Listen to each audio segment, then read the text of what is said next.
다시 한번 본문을 관찰을 해보죠. 자, 아무리 이야기해도 설득이 안 돼요. 도리어 설득을 하려고 그러면 소요가 일어날 것 같아요. 근데 이건 부당한 것 같아요. 예수님은 죄가 없어요. 이 의로운 사람 이렇게 표현하는 걸 봐서 나는 이렇게 내 양심으로는 이런 자들을 예수님을 사형언도에 내어주기에는 본인의 마음도 양심이 허락하지 않아요. 그래서 어쩔 수 없이 그 관중들의 요구에 따라서 예수님을 놓아주고 본인은 이제 손을 씻으며, 그 당시에 나는 여기에 아무 해당이 없다라는 그런 차원에서 손을 씻고 만약에 이 의로운 사람을 십자가에 못 박고 사형 언도를 내린 것에 대해서 그가 하나님의 아들이고 하나님께서 만약에 벌을 내린다면 나는 무죄하다. 내가 이렇게 내 의도는 아니니까 너희와 너희 후손들이 당하라 라고 빌라도가 외치고 이야기가 끝나게 되죠. 조금 더 보충을 해드린다면 이스라엘 백성들은 거기에 대한 대가를 지불하죠. AD 70년에 예루살렘 성이 무너지게 되고 2000년 동안 나라 잃은 백성이 되고, 여러분 아시다시피 1980년 1900 갑자기 이렇게 히틀러 생각이 잘 안. 그때 여러분 아시다시피 홀로코스트라는 상황을 알고 계시듯이, 그러다가 1948년 우리 대한민국이 독립한 해하고 그 별로 차이가 나질 않습니다. 그리고 그때서야 드디어 이스라엘 백성들이 약 1900년 가량 흩어져 있다가 지금 이스라엘로 돌아와 지금 그 땅을 회복했죠. 정말 그 자손과 그 후손들이 그러니까 너희와 너희 자손들이니까, 지금 예수님이 33살 때 십자가에 죽으시고 AD 70년에 예루살렘 성전이 무너졌으니까 여기에 예수님을 십자가에 못 박았던 무리들도 성전이 무너지고 흩어졌던 경험이 있겠죠. 그리고 그 후손들, 그래서 그 후손들이 당하게 되죠. 제가 어떤 죄와 죄에 따른 벌을 언급하려고 하는 것이 아니라 실제 그런 일이 있었다라는 것을 역사적으로 여러분들에게 잠시 설명을 해주고 싶었을 뿐입니다. 그러나 오늘 이야기는 좀 본론은 이 방향은 아니에요. 그러나 좀 참고 삼아 여러분들에게 말씀을 드린 거고, 제가 이제 여러분들한테 이걸 좀 묻고 싶어요. 여러분, 이런 상황을 경험해 본 적이 있는가라는 질문이에요. 무슨 말이냐면, 내 양심대로 살아왔어요. 내 소신껏 살아왔어요. 그리고 그 내 양심에 꺼리낌이 없어요. 오늘 지금 빌라도는 양심에 꺼리낌이 없는 마음으로 예수님을 놓아주려고 했어요. 양심대로. 그런데 불가항력이에요. 그리고 자기가 권세를 충분히 가지고 있잖아요.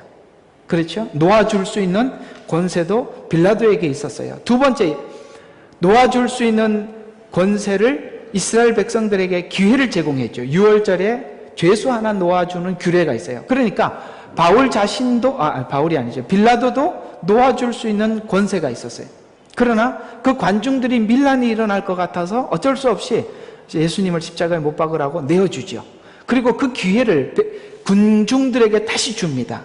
너희들 6월절에 죄수 하나 놓아주는 규례가 있지 않냐. 이 바나바는 그 당시에 아주 흉악한 죄인이에요. 괴수예요. 그러니까 그 죄상에 대해서 이스라엘 백성들이 아니까 당연히 저 사람은 다시 살아서는 안 돼요. 그래서 이렇게 십자가에 못 박고, 예수님은 그래도 그 궁중들 속에 지금 죄를 뒤집어 씌워서 왔다는 걸 알잖아요. 그래서 일부의 궁중들이 그렇게 하지 말라고 이렇게 외칠 사람이 있지 않겠나라고 그들의 양심에 호소를 했죠.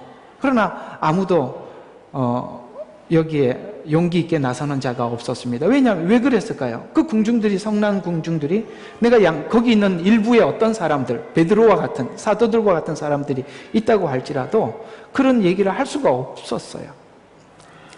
그래서 결국은 예수님 십자가에 못 박게 됐죠. 제가 묻고 싶은 것은 바로 여러분들이 양심에 따라 살아왔고, 여러분의 결정도, 살아왔던 삶의 결정들도 누가 봐도 상식적으로 잘 살아왔는데 이렇게 산 게 의미가 없다는 거죠, 지금. 여러분, 지금 이 빌라도가 느끼는 감정이 어떤 감정이었을 것 같아요? 그냥 우리게 글로 지나갈 이야기가 아니라 우리가 빌라도 입장이 돼보자는 거죠. 근데 내 양심과 소신대로 살아왔던 삶이 무너지는 경험을 하고 있잖아요. 그죠? 근데 내 양심과 소신대로 살아왔던 삶에 대한 무능함과 무너짐에 대한 경험이 우리에게 필요할까요? 라는 질문이죠. 이게 필요합니다. 그건 다 내 양심이고 내 소신입니다. 아무리 내가 소신이 있고 아무리 내 양심을 가지고 살았다고 하더라도 우리에게는 세상이 모두 돌아가는, 지금 궁중들이 외치고 있는, 모든 세상이 외치고 있는 그 외침에 나 홀로 양심을 가지고 있다고 해도 그 양심이 빛나지 않죠. 그 궁중들 속에 묻혀버리죠. 그리스도인으로 산다는 것은 바로 내 양심과 소신이 무너지고 세상은 이렇게 악한 결정을 가지고 내게 밀려온다고 할지라도 거기서 내게 능력 주시는 하나님 안에서 내게 능력 주시는 자 안에서 내가 힘을 얻고 그 자리를 지켜 박차고 나가는 것이 신앙의 힘입니다.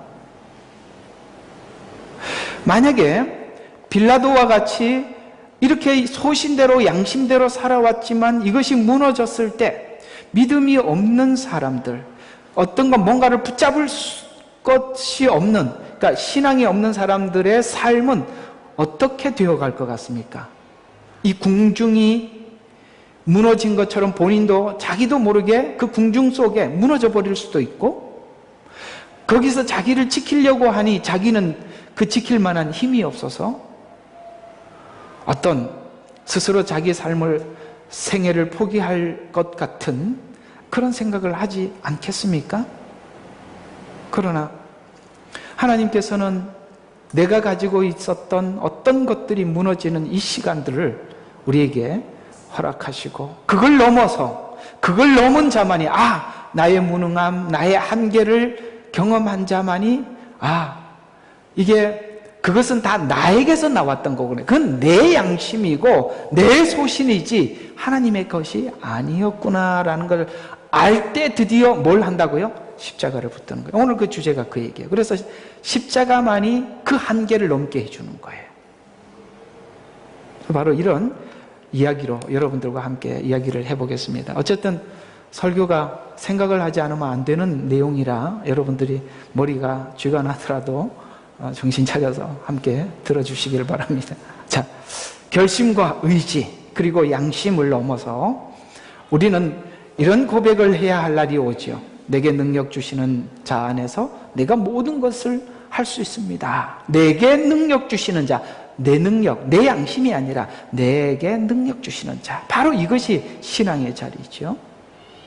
그래서 이 신앙의 고백은 하나님께서 오늘 이 빌라도와 같이 또 베드로와 같이 어떤 한계를 넘은 그 자기 자신의 그 소신과 양심의 무능함을 고백할 수밖에 없는 자리에서 비명을 외쳐 불렀던 자들에게만이 내게 능력 주시는 그분 안에서 내가 모든 것을 할 수 있습니다라고 그걸 붙잡을 수 있다는 거예요.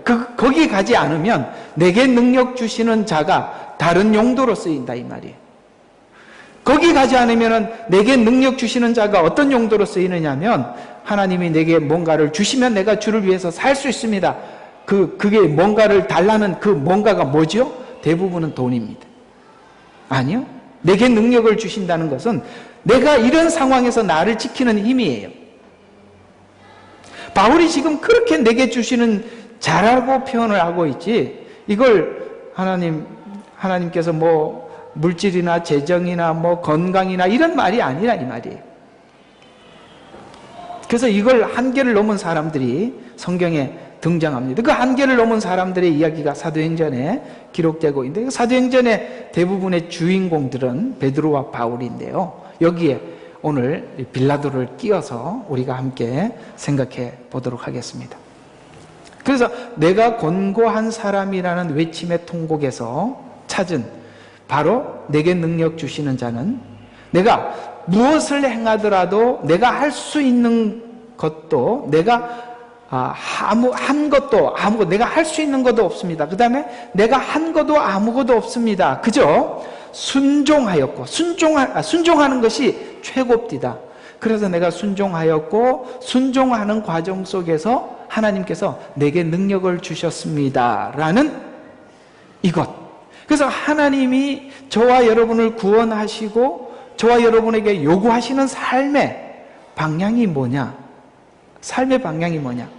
내게 능력 주시는 자, 곧 그리스도를 붙잡고 그리스도께 순종하는 것이 진정한 능력입니다라는 것을 아는 자리로 하나님은 안내하고 있고, 그걸 경험하기 위해서 베드로는 자기 의지가 무너지는 경험을 하게 되었고, 빌라도는 자기 양심이 무너지는 경험을 하게 되었고, 또 바울 또한 그렇습니다. 오늘 그게 무너졌던, 가장 강력하게 무너졌던 사람, 그리고 그 무너졌던 이야기를 세세하게 기록한 사람이 바울이니까, 바울이 어떻게 무너졌으며 그가 오늘 내게 능력 주시는 자 안에서 모든 것을 할 수 있습니다라는 고백이 무엇을 거쳐서 고백하게 되었는지 우리가 한번 생각해 보자는 것이죠.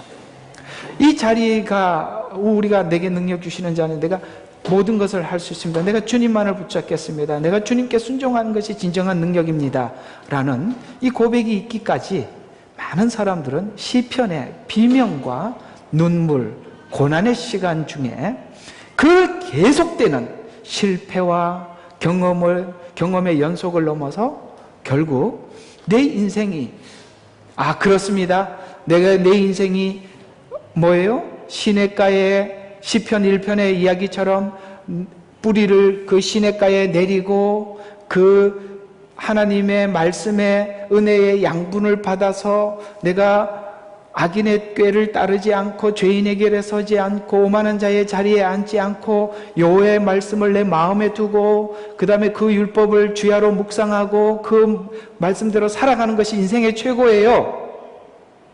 이렇게 고백할 수 있는 것은 그냥 오는 것이 아니라 우리가 마치 그 자리에까지 가는 과정 속에 있었던 사람들의 그 비명소리를 시편에 빠짐없이 기록해놨단 말이에요. 혹시 여러분들이 지금 그런 시간을 보내고 계신다면 시편에서 은혜를 받으시면 돼요. 한번 펴보세요. 거기에 어쩌면 나하고 똑같은 고백들을 많은 곳에서 하고 있는 것을 보게 될 수 있죠. 근데 참 놀라운 것은 뭐냐면 바로 이 부분이 참 신비한 부분인데요. 시냇가에 뿌리를 내리고 살아야 열매를 맺을 수밖에 없다는 것을 내가 깨닫고 알아서 이 길로 간 것이 아니라 처음부터 자 보세요. 지금 오늘 들어와 있는지 잘 모르겠어요. 어제 우리 토요일 되면 우리 같이 남성들을 하고 이렇게 새신자 성경 공부를 하거든요, 저녁에. 근데 우리 여기 있는 이제 신랑 되시는 분이 한 분이 성경에 대해서 궁금한 거 있으면 물으라니까 성경 구절 한 구절을 딱 외우는데 진짜 놀라운 성경 구절을 외웠어요. 그게 뭐냐면 이제는 그리스도 안에 있으면 새로운 피조물이라 보라 이전 것은 지나갔으니 보라 새 것이 되었도다. 그래서 내가 이게 엄청난 이야기인데 그걸 어떻게 외우고 있냐, 그걸 이해하면 당신 최고라. 그리스도 안에 있으면 새로운 피조물을 보라 이전 것은 지나갔으니 새 것이 되었도다.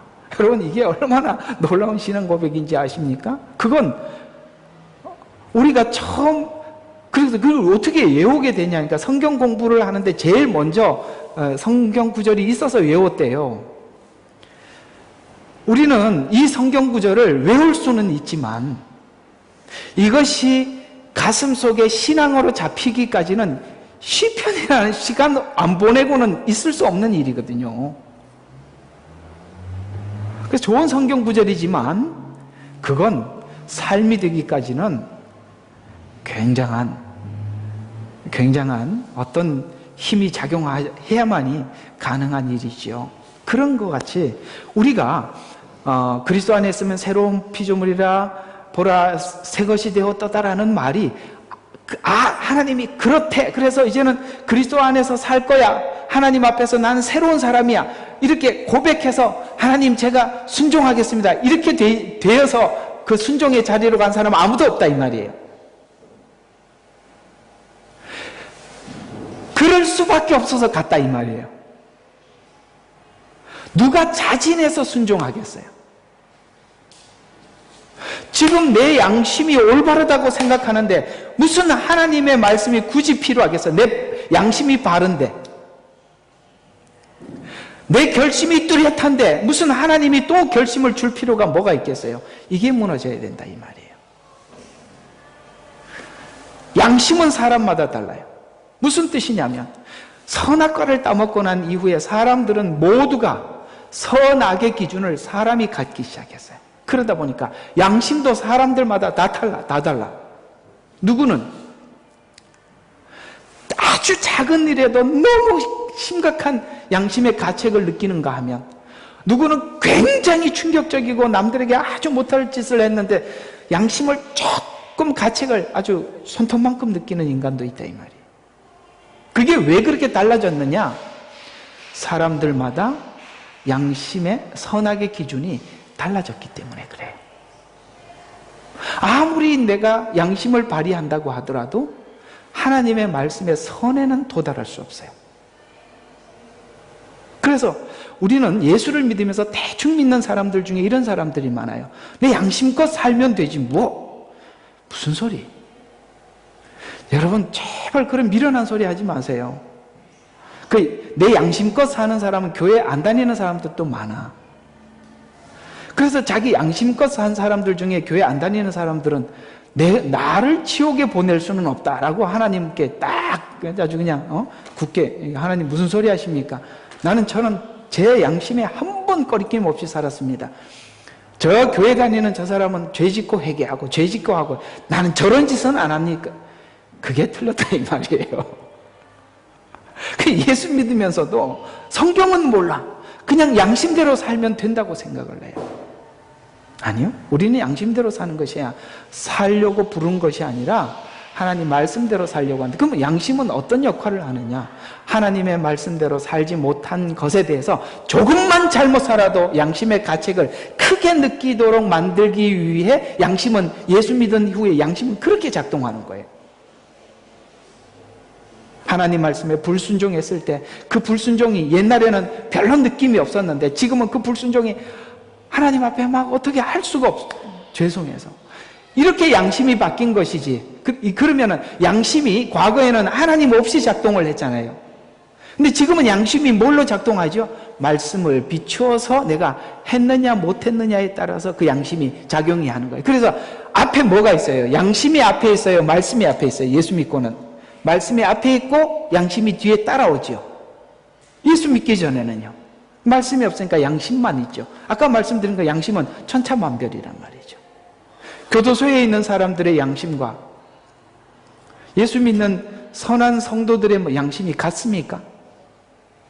그래서 이런 말이 있어요. 교도소에 가면 의인만 있고 교회에 오면 죄인만 있다는 거예요. 교회 다니는 사람들은 맨날 자기가 죄인이래. 교도소에 있는 사람들은 자기는 의로 왔는데 이렇게 됐다는 거죠. 그건 다 뭘까요? 아무렴 실제적으로 죄를 지었고 그것이 확인되었기 때문에 감옥에 가 있지 그 아무나 그냥 집어넣겠습니까? 이렇게 그 양심이라는 것은 우리가 각자가 내가 가지고 있는 것이기 때문에 무너져야 되는 거예요. 또 예수님을 십자가에 죽이는 과정 속에서, 오늘 이 예수님 십자가에 죽는 과정 속에서 많은 사람들이 빌라도가 등장하고 이스라엘 백성들이 등장하고 또 누가 등장하죠? 이제 로마 군인들이 등장을 하고, 이제 다음 주에 로마 군인들에 대한 이야기 할 겁니다. 그런 사람들이 등장하죠.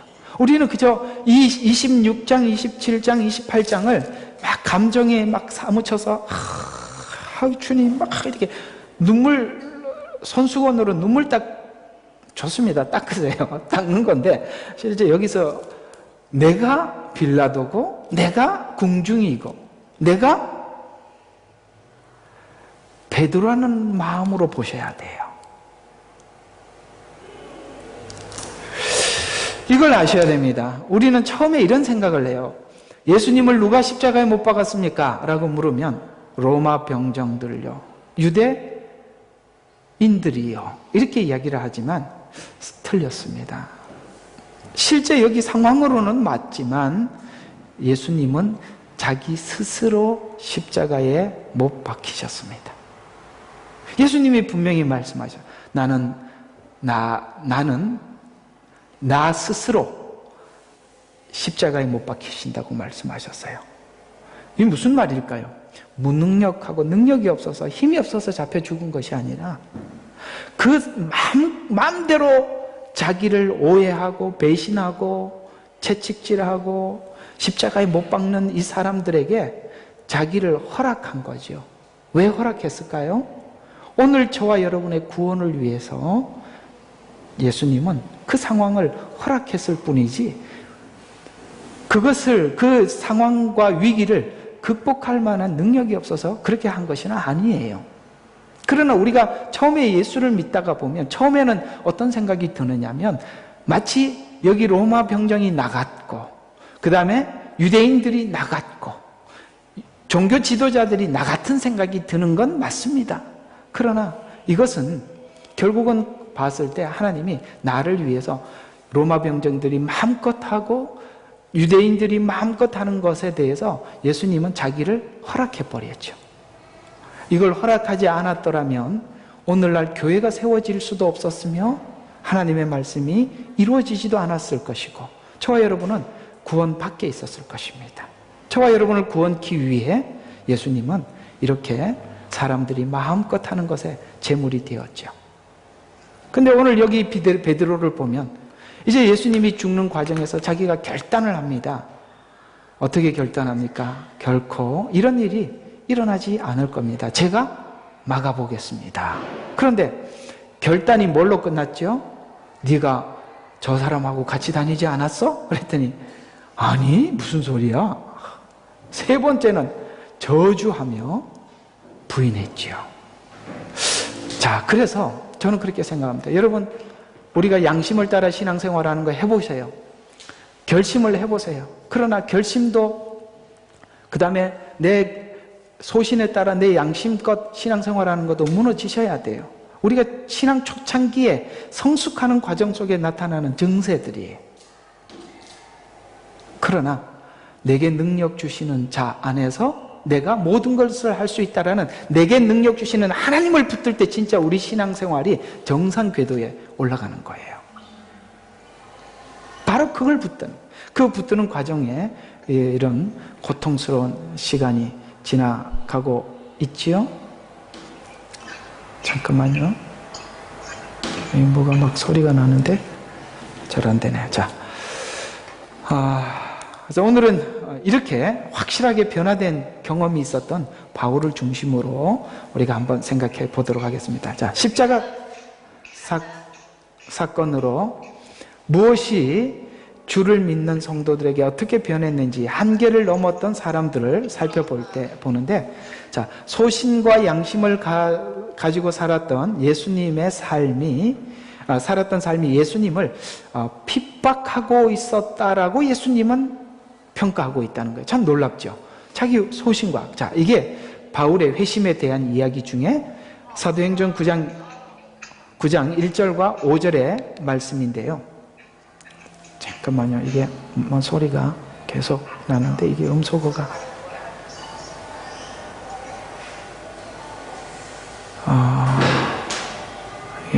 왜 안 돼? 어쨌든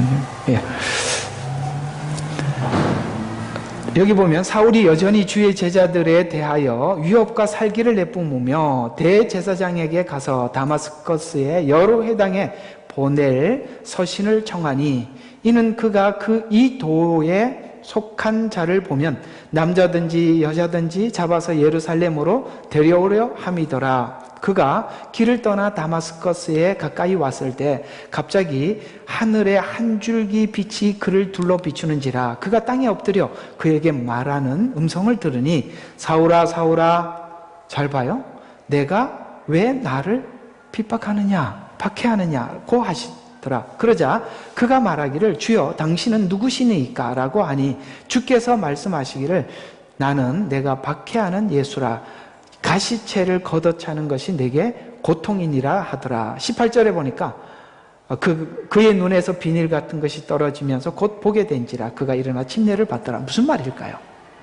물론 이것이 예수님, 바울 자신이 회심했을 때 있었던 사건을 기록한 것이지만 지금 바울이 지금 예수 그리스도에 대한 도를 전하는 사람들을 옥에 갇히게 하고 그들을 가서 법적 결정을 내려서 그들에게 고통을 주는 것에 대해서 바울은 양심의 꺼리낌이 없었어요. 맞잖아, 그죠? 양심의 꺼리낌이 없었어요. 이거는 거짓 도를 전하고 이단 도를 전하는 사람들이라고 생각했기 때문에, 그리고 이것은 그들은 하나님 앞에서 옳지 않은 사람들이라고 생각했기 때문에 자기 양심에 조금 더 꺼리낌이 없었어요. 그런데 자기 양심에 꺼리낌이 없이 사는 게 누구를 박해하는 거였더라고요? 예수님을 박해하는 거예요. 너는 지금 하는 행동이 가시채라는 거예요. 이상하게도 우리 속에 있는 하나님을 충분히 이해하지 못하는 열정들이 하나님을 방해할 수 있다는 걸 아십니까? 어떤 사람들은 이런 사람들이 있어요. 제발 저 사람이 열심을 안 냈으면 좋겠어요. 또 다른 말로 표현하자면 주의 일을 안 했으면 좋겠어요. 이해가 가세요? 그건 자기가 생각하는 열심이라니까요. 하나님이 생각하는 열심은 뭘까요? 영혼을 살뜰히 십자가 앞으로 안내하는 것입니다. 그러기 위해서는 내가 생각할 때 내가 옳다고 생각하는 것도 내가 생각할 때 옳지만 내려놓을 수도 있어야 돼요.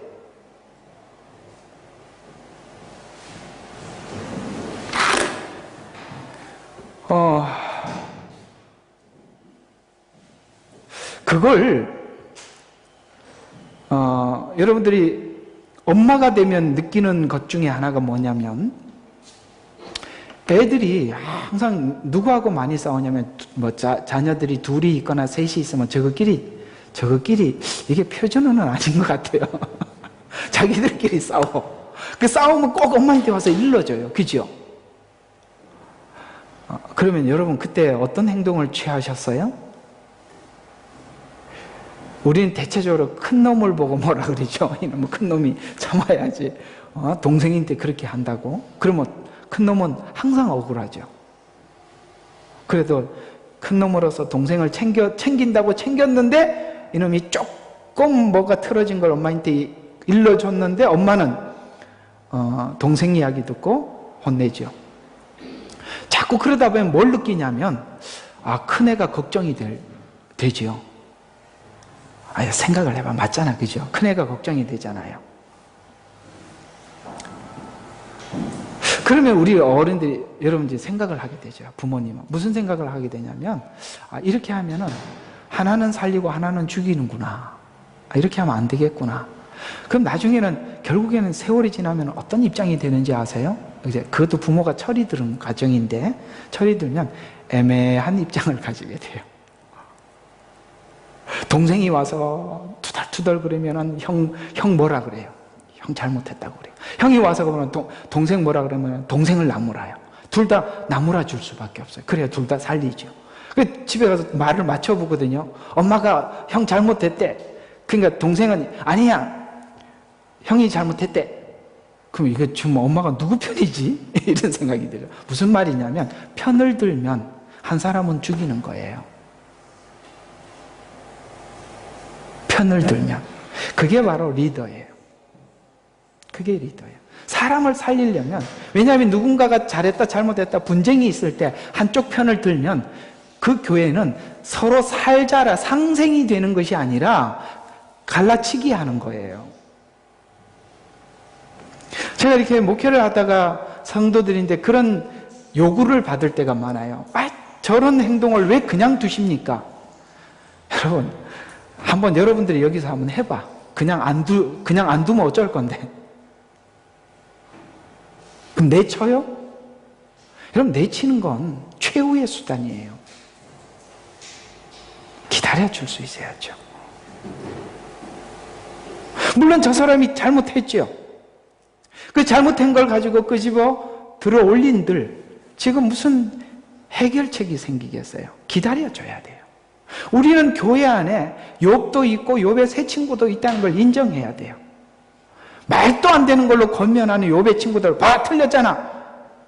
네가 아는 게 그거밖에 없어. 성경 그거밖에 모르잖아. 이렇게 말하고 싶죠. 막 올라오죠. 기다리셔야 돼요. 욥 같은 사람도 있는 거예요. 뭔가가 하나님 앞에 크게 은혜를 받아야 되고 교정돼야 될 사람이세요. 그 사람도 기다릴 수 있어야 돼요. 그러니 여러분, 우리가 너무나도 흑백에 딱 사로잡혀 있으면 복음이 흑백 안에서 사그러지는 것입니다. 복음을 살리는 것이, 생명을 얻는 것이, 그러기 위해서는 모두 다 인내로 감내해야 돼요. 인간 하나 만들려면 모든 사람들이 희생을 해야 돼요. 그것도 자식들도 우리가 클 때 저도 이렇게 사남매예요. 근데 저희 집은 사남매면 저희 부모 때는 자녀가 없는 거예요. 보통 5, 6, 7, 처갓집은 9입니다.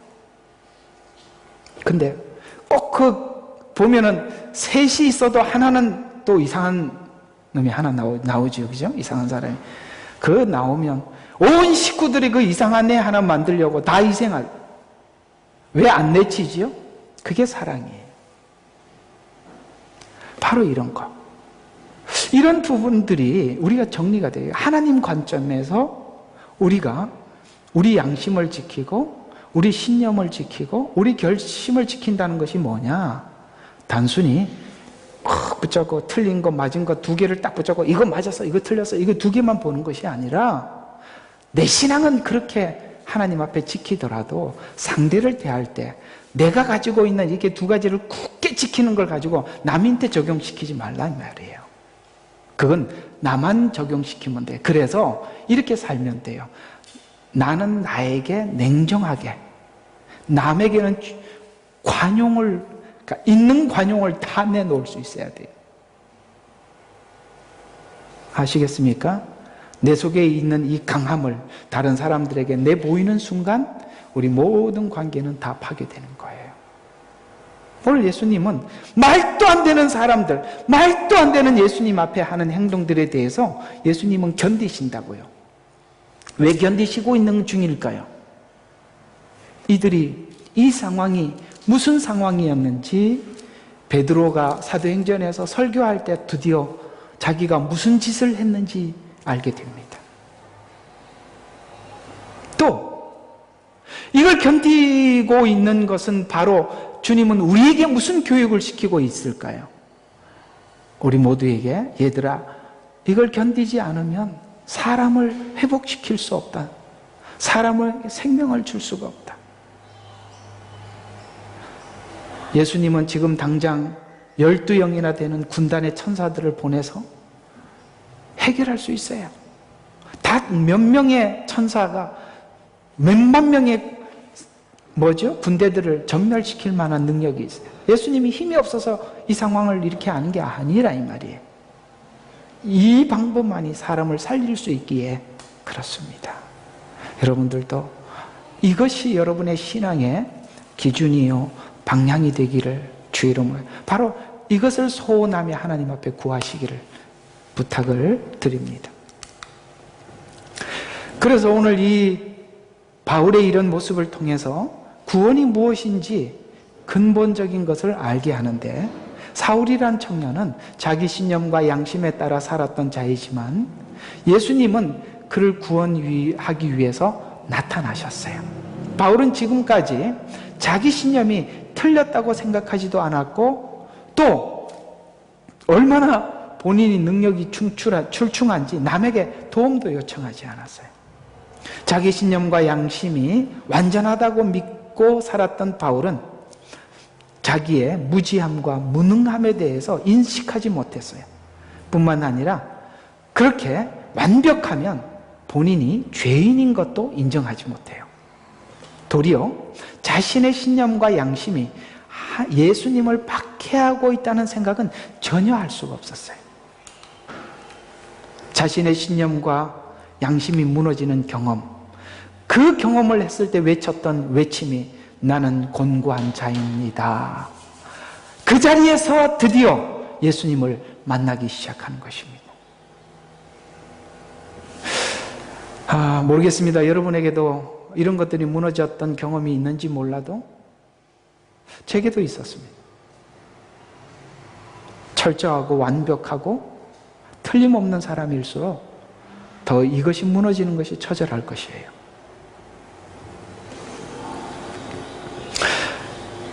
반대로 예수님을 박해한 죄의 종이었을 뿐인데 찾아와서 주를 위해서 사는 것이 아니라 하나님을 박해하는 죄인이었는데 주님은 찾아와서 눈을 띄워주시죠. 얼마나 문제가 많은지. 그래서 회개하게 됩니다. 자, 보세요. 회개해서 바울이 예수님을 만난 것이 아니라 주님이 찾아와서 회개했어요. 이게 회개에 대한 오해예요. 우리는 성경 공부를 할 때 사람들에게 이렇게 성경 공부를 시켜요. 회개하십시오. 회개하면 구원을 받습니다. 우리 이성으로는 맞는데 성경을 보면 하나님이 찾아왔기 때문에 회개가 일어나더라고요. 베드로도 예수님이 찾아와서 회개가 일어났어요. 요한의 아들 시몬아, 네가 나를 사랑하느냐? 내가 주를 사랑하는 줄 주께 아시나이다. 이 말의 뜻은 뭐냐면 이런 이야기입니다. 내가 주님 사랑하는 거는 아시잖아요. 그러나 사랑은 하는데 사랑을 실천할 만한 무능력한 자이라는 것도 아시잖아요. 이게 담겨있다 이 말이에요. 맞죠? 우린 주님 사랑해. 근데 주님을 사랑은 하지만 그 사랑에 부응할 만한 행위를 하지 못하는 무능함을 인정해요. 그래서 하나님께 사랑 고백을 어떻게 하느냐면 하나님 정말 사랑하죠. 막 이렇게 웃으면서 하는 게 아니라 하나님 사랑하는 거 아시잖아요. 이렇게 한 45도쯤 이렇게 옆으로 이렇게 하고 있대요. 표현으로 하자면 이해가 가죠. 하나님 아시죠? 제 마음. 이 이야기예요. 근데 그 사랑한다는 것이 무엇인지를 우리에게 가르쳐 주고 있어요. 그래서 주님을 사랑한다는 것은 어떤 것일까요? 이제 주님께서 하신 말씀을 우리가 순종하고 따르는 것이지요. 그렇게 하나님은 하도록 안내하실 거예요. 그래서 그걸 열어주시기 위해서 바울을 찾아오셔서, 그래서 회개해서 구원받았다는 것이 아니라 바울이 지금 고백하는 것은 회개는 구원의 결과이지 구원의 조건이 아니에요. 주님이 찾아온 결과가 회개라 이 말이에요. 그래서 회개는 하나님이 찾아와 만난 결과일 뿐이다 라고 고백하고 있는 것이죠. 이런 절차를 밟은, 이렇게 주님이 찾아와서 우리가 회개하고 주님을 만났던 사람들은 모두가 이런 과정 속에서 이렇게 고백을 하고 있는 거예요. 빌립보서 3장 7절과 9절에 보면은, 자, 드디어 이 고백이 이걸 아는 사람만이 하는 거예요. 이걸 모르면 이렇게 하지 않아요. 이 고백은 굉장히 깊은 고백인데요. 나에게 유익했던 것은 무엇이나 그리스도를 위하여 다 손실로 여겼다. 지금까지 나에게 유익한 것들은 손실로 여겼다. 실로 모든 것을 손실로 여김은 그리스도 예수 나의 주를 아는 지식이 가장 고상하기 때문이며, 내가 그를 위하여 모든 것을 잃어버리고 그것들을 오히려 배설물로 여김은 그리스도를 얻기 위함이요 또 그 안에서 발견되고자 함이니 나의 의는 이제부터 나오는 내 속에 있는 의는 율법에서 나온 것이 아니요 그리스도의 믿음으로 말미암아 나온 것이니 곧 믿음에 의하여 하나님께로부터 나온 의라. 뭐가 달라졌어요? 전에는 그 의가 율법에서 나왔어요. 자기 의에서 나왔어요. 그러나 이제는 하나님이 나를 만나 주신 믿음 때문에 나오는 의가 되었다. 이렇게 고백을 하죠. 그래서 이제는 하나님으로부터 나오는 의를 얻기 위해서 내게 유익했던 것은 모두 다 손실로 여겨요. 이거는 무조건 하나님 의를 쫓아가는 데는 이게 다 손해더라. 그래서 세상으로부터 다, 그래서 그 무가치한 모든 것들에 대해서 손실로 여겼다는 거죠. 그래서 세상이 제시한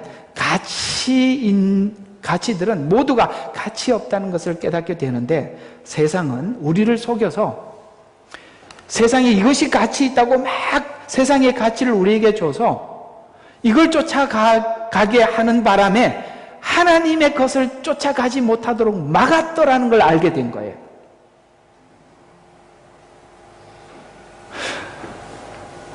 그것 중에 하나가 뭐냐면, 이제 예수 믿었어요. 구원받았어요. 주를 위해서 이제 한평생 살고 싶어요. 그래서 살기 위해서는 두 가지가 필요해요. 하나는 건강, 하나는 돈이에요. 그래서 건강하게 돈 많이 벌어서 교회도 세우고 뭐도 하고 그래서 진짜 속의 가치를 채우려고 하는 하나님의 가치를 놓치더라 이 말이에요. 무슨 말이냐면, 예수를 믿고도 그 가치를 여전히 세상 가치를 하나님께로부터 받아오는 것으로 착각했단 말이에요. 하나님은 우리 속을 채우시기 위해 구원을 주셨지, 하나님이 돈이 없어서 우리를 부른 게 아니라 이 말이에요. 하나님이 뭐가 아쉬워요? 하나님은 다 할 수 있어요. 우리가 돈 안 갖다 드려도 할 수 있어요. 하나님은 천지를 당신이 만들고, 이게 또 주인이 당신 건데, 뭐가 필요하다고 우리한테 돈 달라 뭐 달라 하겠어요? 그저 우리는 하나님 앞에 빛으로 소금으로 한 영혼을 위해서 사는 것. 하나님이 왜? 뭐가 귀하다고? 돈이 귀한 게 아니라 생명이 천하보다 귀하니까 하나님은 그 생명을 위해서 살아가는 거예요. 그래서 여러분들이 그 한 생명의 영혼의 구원을 위해서 여러분이 그걸 한 발 양보하고 희생하고 이러면 하나님이 이걸 굉장히 가치 있게 여기시는 거예요. 그래서 돈, 힘, 지식, 어떤 것도 인간의 위치를 지키는데 도움이 되는 것이 아무것도 없다는 것을 깨닫고, 그래서 율법에서 발견됨이 아닌 그 안에서 발견되게 하려 하는데, 그래서 9절에 쭉 나와서 9절에 그 안에서 발견되게 하려 함이니 에서 율법에서 나온 것이 아님을 알게 하기 위해서 율법을 먼저 등장시켜 확인해 준 것은 내 안에 조건이 있어서가 아니라 내가 지금 나오는 모든 것은 믿음에서 나오는 것이다. 그래서 이렇게 해서 하나님이 뭘 하게 하시는 거예요? 자랑할 것이 없게 만들어요. 그래서 그리스도 예수 안에서 믿음으로 사는 사람들은 무엇을 해도 자랑하지 않아요. 율법에서 죽어야 한다는 것은 세상이 제시한 가치에서 결별을 선언하는 것인데, 하나님이 의도한 새로운 삶을 살겠다는 것이 구원입니다. 그래서 율법에서 죽고 경건을 추구하더라도 예수를 믿는 믿음이 또다시 지난날 가치로 돌아가지 말라고 경고하고 있어요. 예수 믿고 난 뒤에 이건 세상에 이거 하나님을 아는데 도움이 안 됐어. 힘, 지식, 돈 이런 거. 그런데 예수 믿고 난 뒤에 이제는 예수 안에서 또 그걸 구할. 그런데 다시 원점으로 돌아간 거다 이 말이에요. 그래서 디모데전서 6장 5절에 보면 경건을 이익의 재료로 생각하지 말라 이렇게 말씀하죠. 이 경건은 뭐예요? 네가 믿는 믿음을 동원해서 너의 이익을 위해서 쓰지 마라는 것은 믿음과 신앙으로 병을 고치고 사업이 번창하고 천국 입성하고 천국 가고 이런 것으로 그저 내 믿음이 나는 이제 예수 믿었으니까 천국 가, 이런 자기의 이익의 재료로 쓰지 말라 이런 이야기입니다.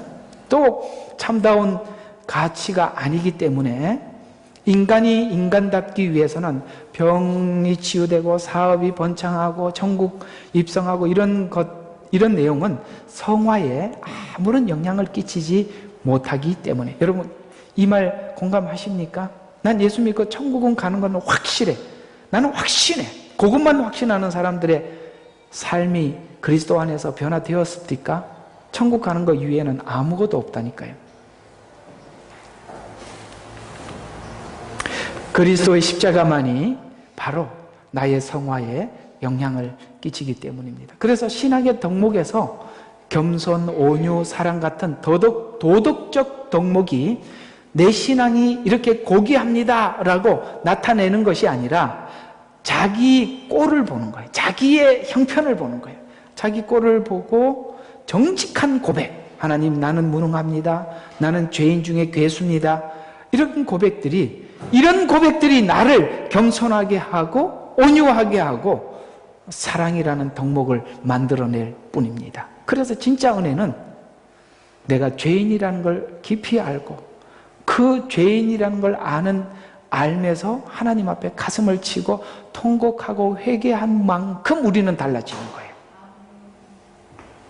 그래서 이 곤고한 자리에서 있었던 것을 확인한 후 예수로 자기 자신을 확인하고 나온 정직한 고백일 뿐이. 그래서 디모데 전서 1장 12절에는 바울 자신이 이렇게 고백합니다. 나는 죄인 중에 내가 괴수로다. 무슨 뜻일까요? 자, 죄인 손들어 보세요. 그러면 나는 제일 앞에 서 있다 이 말이에요. 우리 이제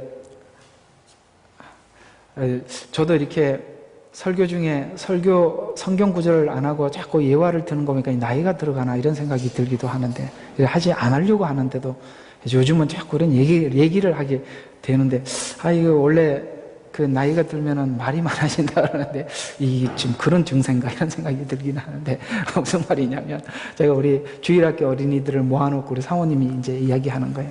다들 그래서 저번에 이제 집에서 한번 했잖아요. 그때 뭐 자기가 죄인이라고 생각하는 사람 손 들으라니까 시온이는 끝까지 손을 안 들더래요. 그래서 너 왜 그러냐? 나 죄 안 지었다고 할머니 앞에서. 다른 애들은 다 손을 들고 그랬다고 그러더라고요. 이제 할머니니까 그랬겠지. 만만해서 그랬는지 다음에 혼날까봐 그랬나. 어쨌든 진짜 우리가 은혜 받을 때가 언제라고 생각하십니까? 하나님이 뭔가 은사를 부여해 주시고 성경이 깨달아지고 많은 사람들을 붙여주고 이때가 아니에요. 진짜 은혜는 진짜 내가 죄인이라는 걸 알 때, 내 부족함을 느낄 때 저는 그때가 최고 은혜 받을 때라고 생각합니다. 그렇게 은혜 받을 때 목사님 고맙습니다. 제가 죄인이라는 걸 알게 이런 얘기 하지 말라고. 그때는 하나님만 여러분 속에 기억이 되셔야 해요. 이게 영광을 가르치는 거거든요. 우리 교회가 그 영광을 가르쳐서는 안 됩니다. 저는 그저 하나님 앞에 종일 뿐이에요. 하나님 말씀 전할 뿐이고 저도 가슴을 쳐야 될 일들이 한두 개가 아닌데 여러분들이 조금의 가슴 쳤다고 얘기하면 내가 더 양심의 가책이 들잖아. 그러니 그저 여러분들 은혜 받고 죄인이라는 거 알고 그 아는 만큼 여러분들의 알고 그 안에 열매가 맺혀지는데 온유라는 열매, 겸손이라는 열매, 사랑이라는 열매들이 맺혀지는 것입니다. 이런 자신의 실체를 보았던 바울의 감사 고백이 17절에 누구에게 영광으로 가느냐면 하나님께 영광으로 가는 거예요. 바로 여러분들의 은혜의 결과는 하나님께 영광으로 가는 거예요. 그 영광으로 가는데 무엇과 대비되는가? 바로 영광으로 가는 과정과 그 길목에서 로마서 7장 21절 나는 곤고한 사람이라 누가 건져주실 것인가? 지금은 자기 양심대로 자기 의지대로 살았어요. 드디어 나는 아니야라는 걸 발견하고 누가라고 간 거예요. 바로 이게 은혜예요. 나 아니구나. 누군가가 나를 건져주지 않으면 나는 불가능한, 정말 이렇게 구제불능이구나, 그걸 깨달은 거예요. 그래서 누가, 이걸 찾은 거죠. 그래서 누가 건져주나 하고 봤더니 예수님이 건져주시는 걸 발견하게 돼요. 그래서 누가 건져주실 것인가, 예수님만이 하나님의 영광으로 가는 것을 아는 것, 이것이 신앙 안에서 고백하는 진실된 신앙 고백이 되어야 돼. 선한 일에 대한 고백은 하고 있지만 선한 행함을 할 수 없었던 나에게 할 수 있도록 만든 이가 하나님이십니다. 그래서 하나님 영광 받아 주십시오. 이렇게 간 거라 이 말이에요.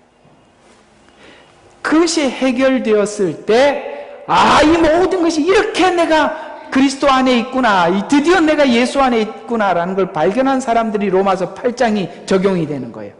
그리스도 예수 안에는 정죄함이 없나니, 이 말이 바로 이 과정을 거쳐서 은혜를 받고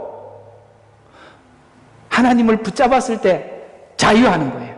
이게 바로 요한복음에서 말씀하셨던 너희가 진리를 알지니 진리가 너희를 자유케 하리라는 말이 무슨 말인지 로마서 8장에 자세히 기록되어 있다. 왜 자유해요? 그리스도 예수 안에 있어요. 그리스도 예수 안에 있다면 지금부터 정죄가 아니라 교육이라고. 이해가 가요? 정죄가 아니에요. 죄 때문에 뭔가를 맞는 게 아니라 하나님 앞에 징계를 당하는 것이 아니라 교육을 위해서 징계를 받는 거예요. 그래서 그리스도 예수 안에는 정죄하면 죄가 아니에요. 죄와 사망의 법에서 해방되었기 때문이라.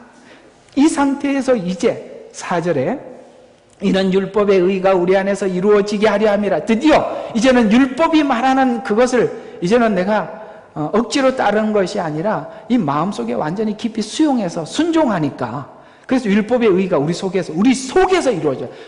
전에는 바깥에서 이루어졌어요. 마음에는 없어도 억지로 했다고. 그러나 내 속에서 이루어지니까 자발적으로 이제 하나님 말씀을 따르게 돼요. 그래서 율법의 의가 우리 속에 이루어지게 하려 함이라. 우리는 육신을 따르지 않고 성령을 따라 행하는 자들이 되었습니다라고 고백이 최종적으로 나오는 것입니다. 지난날 우리는 선과 악의 갈등에서 대체적으로 악을 선택했고 죄악에 사로잡혀 오던 자들이었습니다.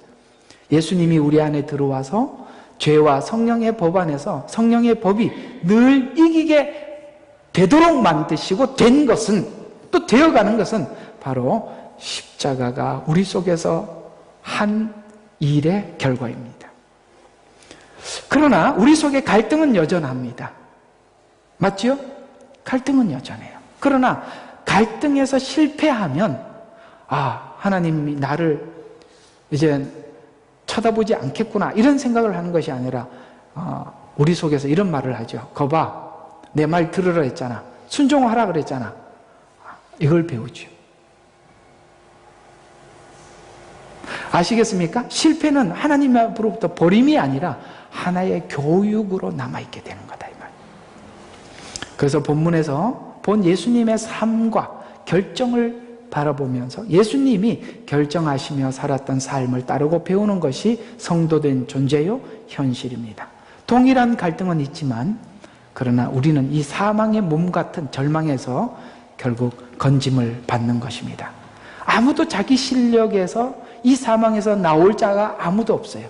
고린도전서 1장 26절과 27절, 너의 부르심을 보라.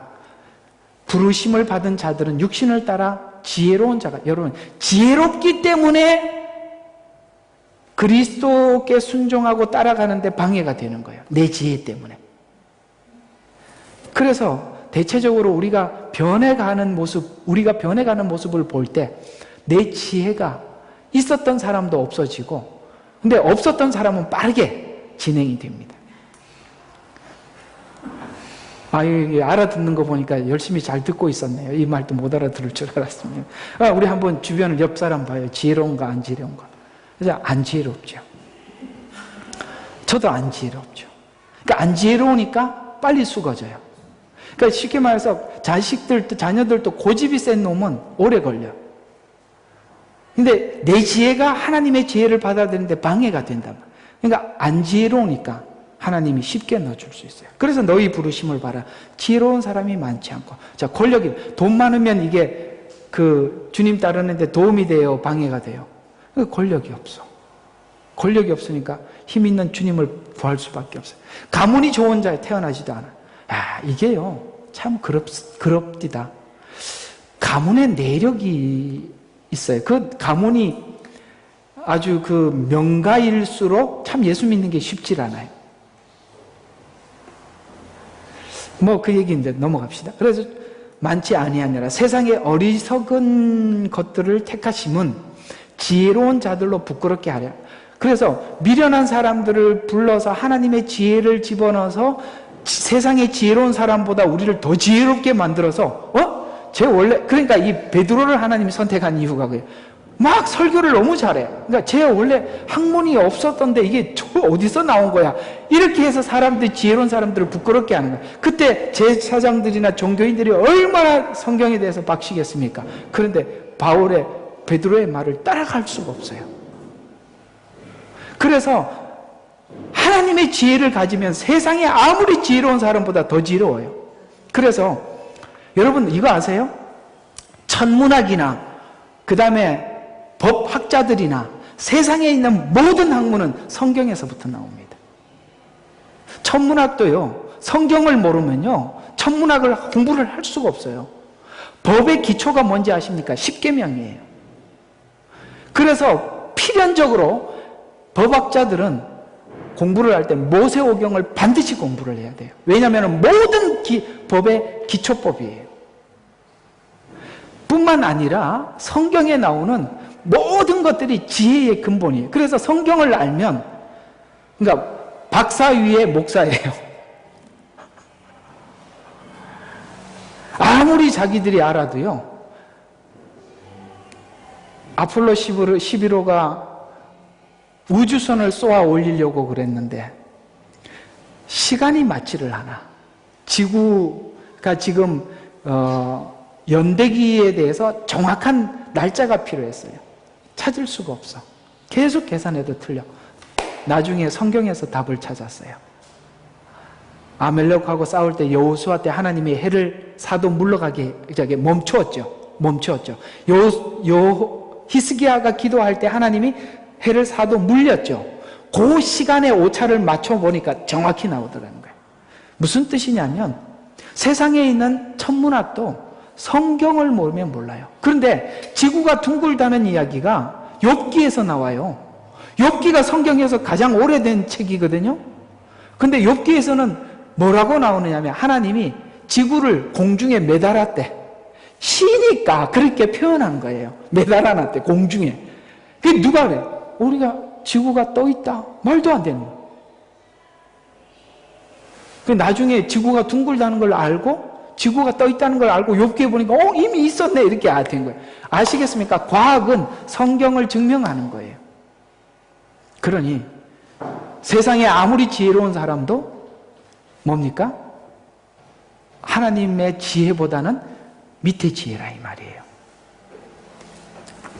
그래서 강한 자들을 부끄럽게 하려 하시는 거예요. 그래서 유무능에 따라서 구원하지 않았다고 29절에 말하고, 그래서 31절에 보니까 하나님 왜 이런 방법으로 구원해 하셨나? 아무도 자랑치 못하게 하려 함이라. 너희는 그분으로부터 나서 그리스도 안에 있고. 아멘.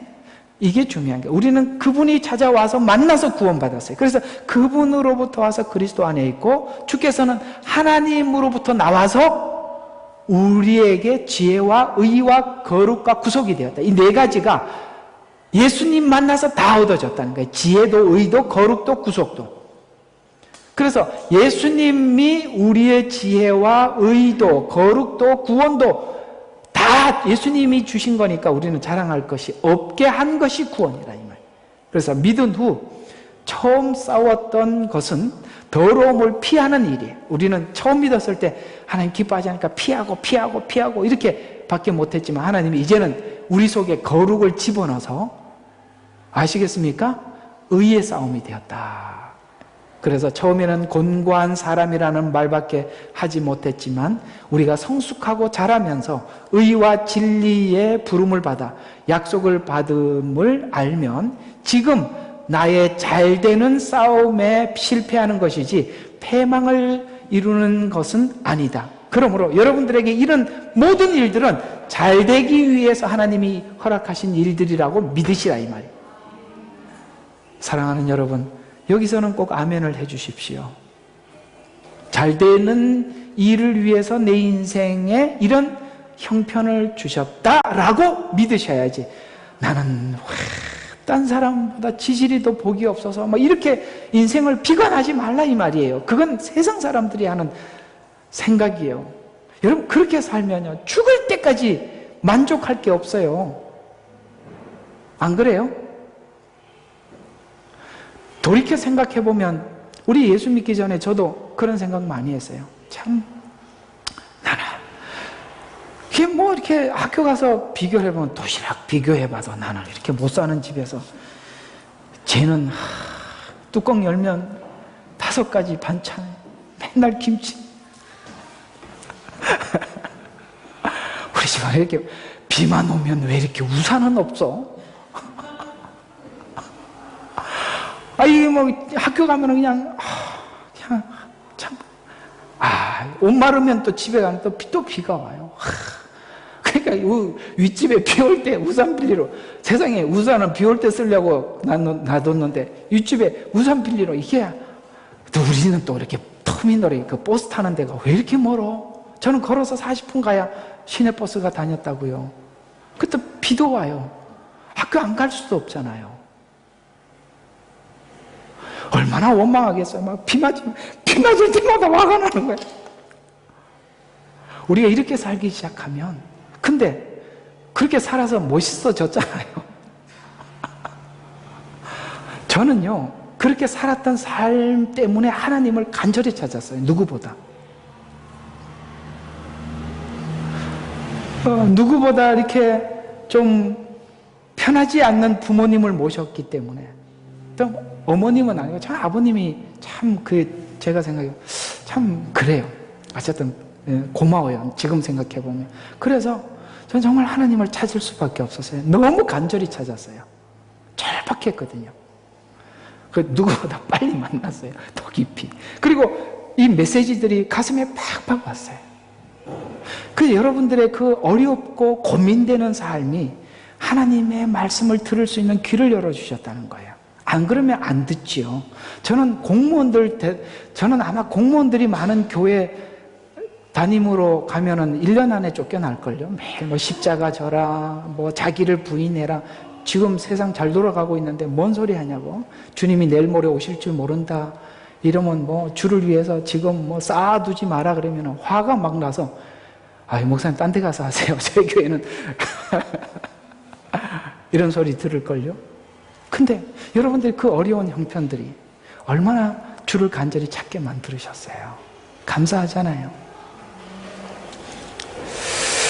자, 오늘 이야기들을 결론을 맺어보겠습니다. 빌라도는 예수님을 넘겨주며 손을 씻으며 무슨 생각을 하고 있을까요? 그는 내가 지금 양심대로 판단하고 신념을 가지고 내가 이 모든 것을 결정할 권세를 가질 수 있는 위치에 와 있으면 무엇이든지 나는 내 소신대로 할 수 있을 것이다 라는 것이 왕창 무너지고 있는 거예요. 이해가 가세요? 이 무너지는 것이 빌라도에게는 큰 축복이에요. 바로 이런 경험들이 자기 양심과 신념을 무너뜨리게 되고 내게 주시는 자를 따르는 순종이 능력임을 알게 하죠. 그 순종이 뭘까요? 바로 자기를 부인하고 자기 십자가를 지는 모습을 예수님 앞에서 보고 있는 거잖아요. 그래서 예수님이 이렇게 이 현장에 서서 바로 이것이 마지막 최후에 우리가 해야 될 신앙 고백이라는 것을 가르쳐 주시고, 이 다음 넘어서 우리에게 주실 축복이 내게 능력 주시는 자 안에서 내가 모든 것을 할 수 있다는 것을 바로 이 자리에서 가르쳐 주고 있는 거예요.